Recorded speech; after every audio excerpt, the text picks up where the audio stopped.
In this video, I'm going to show you how to create mix groups in Pro Tools. A mix group is a group of tracks that have certain properties linked together.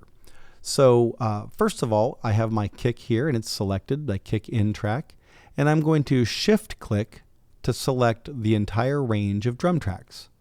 Then I'm going to press Command G and this Create Groups dialog box pops up. There are a lot of options in this dialog box. We're not going to go over all of them, but let's look at some of them. First of all, there's a name, and I'm going to call this group Drums. There's an ID. You can select any letter of the English alphabet, and there are 4 groups of that. So if you're quick at math, you know that that gives you 104 groups possible in a session. You can select whether it's going to go into the edit window, the mix window, or both. I recommend both. And what do you want to link together in these tracks? This says follow globals. Let's look at the globals. The send levels and mute buttons are linked. The solo buttons are linked. The automation mode is linked. By default, the volume faders and mute buttons will also be linked. Now, if I didn't want to follow globals, then I could set that individually for every insert, every send. All of these are available for customization, but I'm just going to follow globals. If I wanted to add and remove tracks, I can do it here. For instance, if I, for some reason, wanted a vocal track in my drum group, I could add it like that. I don't want that, so I'm going to remove it. And then I'm just going to hit OK. Now down here in my groups box, you can see I have a new group and it's called Drums. It's turned on because it's highlighted here. And now when I move track faders, they all move together. If I solo one track, they all solo. If I mute one track, they all mute. The pan knobs are not linked. If I want to delink them, if I don't want them to be in a group anymore, I can do a couple of things. I can hold down the Control key on a Mac and move a fader or solo a track, and it temporarily defeats the group.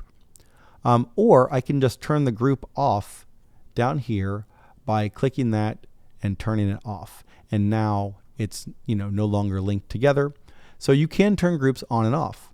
It's also worth noting that you have an all group here. So if the all group is on, then all of the tracks are linked. You cannot delete the all group. The all group is like a default feature of every session. If you do want to delete a group, you can just right click on it and choose delete. And it's going to give you this little warning saying that deleting a group is not undoable. Yeah, it's fine. You can't undo it with like Command Z, but you can just remake it by hitting Command G. And there we go. Now let's take a look at the rest of the tracks in this session. It's not a big session, right? This is a small session, and so you're not going to need a whole lot of groups. But what I will do is I'm going to make a group for the bass, keyboard, and guitar tracks. And I'm going to call those INST. I'll call them bed instruments. How about that? And that's because they're like the rest of the rhythm section, but they're not drums. And so I'm going to hit OK. I can also get all of those tracks in there, the drums and the bed instruments, and create a group. And I'm going to call it the rhythm section.